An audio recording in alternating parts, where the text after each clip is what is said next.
ang patunay kung bakit tinalaga na isang Lance ang pinakabatang general na si Arthur Lewain. Dahil patutunayan lang naman ng ating bida mga lads kung bakit dapat siyang respetuhin dahil despite sa tinamo nitong sugat at injury matapos ang laban sa isang retainer, pinatunayan niya kay Captain Odir na siya ang isa sa pinakamalakas na mage sa buong Dikatin. Kaya huwag na nating patagalin pa. Let's go! And please like and subscribe sa ating YouTube channel mga lads at mag-follow sa ating Facebook page. Salamat!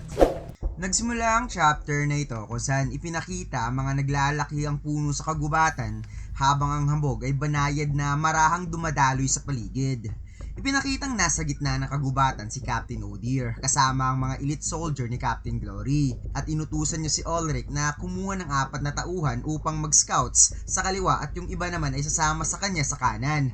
Inis na napaisip si Captain Odir na nagsasayang lang daw sila ng oras. Dapat sana naghahanda na siya ngayon para sa susunod nilang hakbang at hindi sa paghahanap ng batang nawawala sa gitna pa talaga ng digmaan. Sinabi niya na nung sinabi ni Captain Glory na umatras ang puwersa nila, nalaman niya kalaunan na ang batang Lance pa lang nagbigay ng instruction.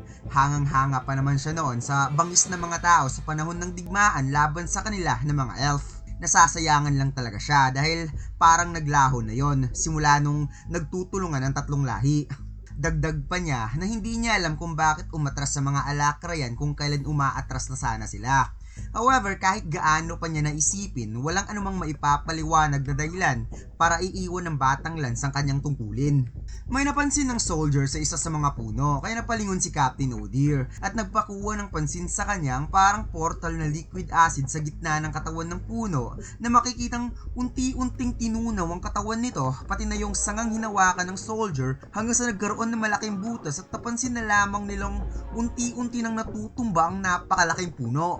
Gulat na gulat ng lahat habang umaalingasaw ang toxic na hamog sa paligid at dito'y na-realize nila na ang area na napasukan nila ay puno na pala ng mga hazardous properties at bigla na lamang may napasigaw sa unahan na parang nagtamo ng napakatinding injury sa lakas ng pagsigaw. Kagad kinuha ni Captain Odir ang kanyang sandata at sigurado daw siyang kay Ulrich ang boses na yun kanina at napatanong siya sa kanyang isipan kung ano bang klaseng hamog na to at mukhang galing ito sa nangyaring explosion kanina. Habang naglalakad, pakapal ng pakapal lang hamog at nahihirapan na siyang makita ang daanan at bigla na lamang nahulog ang kanyang paa at buti na lang nahawakan siya ng kanyang soldier at makikita nating nakarating na pala sila sa napakalalim na bangin na nalikha ni Selby sa lakas ng kanyang paghagis sa huling chapter. Sinenyasan ni Captain Odir ang isa sa kanyang mga elite soldier upang gumawa ng spell para itaboy ang mga hamog gamit ang wind attribute at nag-unleash lang naman siya ng isang spell na tinatawag niyang Fangale Slash using his dual dagger skill. At dito nakita nila ang isang nakakagulat na bagay na talagang hindi nila inaasahan, isang nilalang na nakabaon ng katawan sa napakatalas na yelo. Kaya napatanong na lamang sila kung ano ang bagay na to. Habang nagbababol ang malamuriatic acid na likido sa ibaba, napansin nila na nagtamo ng matinding severe injury si Ulrich at nawalan pa sila ng isang tauhan. Nakita ni Captain Odir si Arthur na sumasandal sa puno kasama ang bandito. Kaya napatanong siya sa kanyang sarili kung kinalaban ba ng batang ito ang creature na to. At napaisip siya kung kakarating lang ni Ulrich at nagkaroon kaagad ng matinding damage, posibleng patay na ngayon ang batang Lance. And what if may iuuwi niya ang halimaw na to sa council? Gaano kaya kalaki ang reward na makukuha niya? Nagbigay ng utos si Captain Odir sa kanyang mga tauhan na kunin ang katawan ng general, kaya nagkatinginan ng 3. Kung kaya't nag-volunteer na lamang yung isa para siya na yung bumaba. At gamit ang kanyang bilis habang pinoprotektahan niya ang kanyang katawan gamit ang mana, biglang napasigaw si Ulrich na huwag itong tumuloy, subalit huli na ang lahat dahil ang mga galamay ng halimaw ay bigla na lamang nag-activate at isang pitik lang naputol kaagad ang binti niya. Kaya nandilat na lamang ang kanyang mga mata habang lumuluhang hinihila ng mga galamay ng kalaban papunta sa malamuriatic acid na tubig. Kaya nang nalusaw ang kanyang katawan ay naging kulay dugo lang naman ang berdeng umaalingasaw at wala siyang ibang nagawa kundi sumigaw hanggang sa mamatay.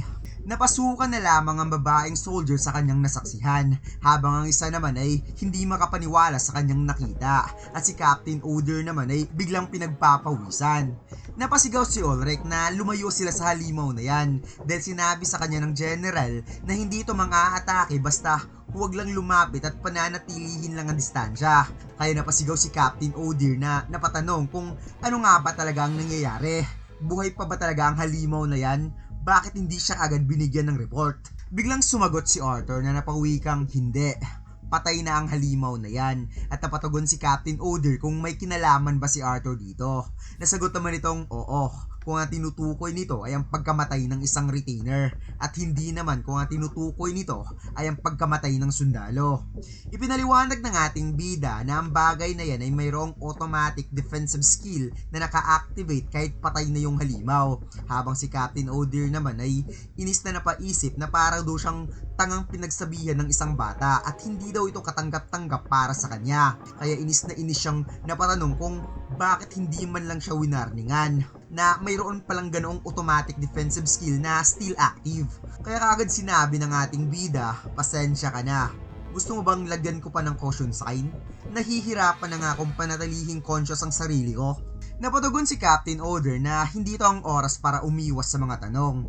Gusto lang naman nilang sumamang general sa kanila papuntang council para sa karagdagang katanungan. Sagot ni Arthur na pupunta siya doon ng kusa at siya mismo ang magpapasya kung kailan, dahil sa ngayon may ibang bagay pa siyang dapat aasikasuhin. Kaya napangisngis ng kapitan na parang hindi niya na napigilan ng sarili, kaya siya na mismo ang bumaba at inis na napasabing anong aasikasuhin. Ang pagbibigay ng impormasyon sa konseho patungkol sa mga pinuno ng kalaban ay napakahalagang bagay, kung kaya't buong lakas na winasiwas ni Captain O'Dear ang kanyang war axe para itaboy lang ang mga galamay ng halimaw at nagawa pang mahuli ang weapon niya. Kaya sa sobrang inis niya, ginamit niya na ang kanyang kapangyarihan para pagpuputol-putulin ng mga galamay, and maybe para hindi siya mapahiya sa sobrang pagmamataas niya sa kanyang sarili, sa pag-aakalang mas lamang ang knowledge niya kaysa sa isang batang general.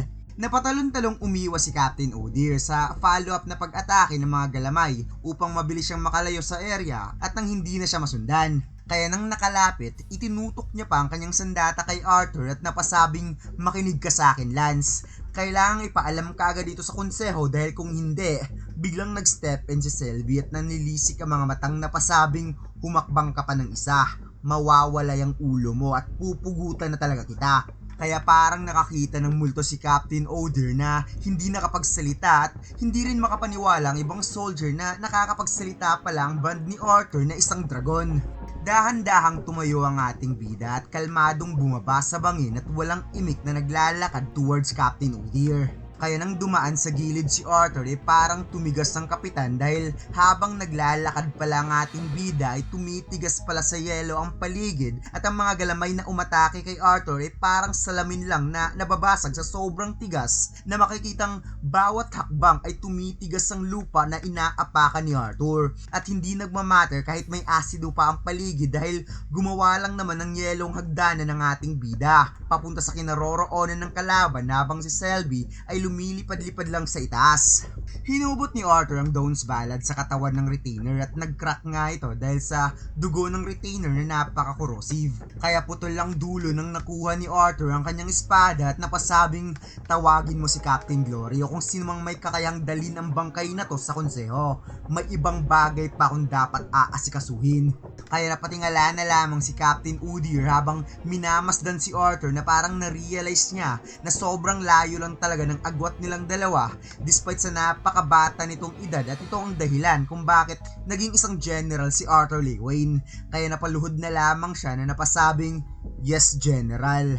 Habang si Arthur ay kaagad sumakay sa likod ni Selby upang pumunta sa sunod na destinasyon para sa isang bagay na dapat niyang aasikasuhin. At dito lang nagtatapos ang chapter na ito mga lods. Huwag mo sana kalimutan mag-like, comment at mag-subscribe sa ating YouTube channel at mag-follow sa ating Facebook page. Salamat!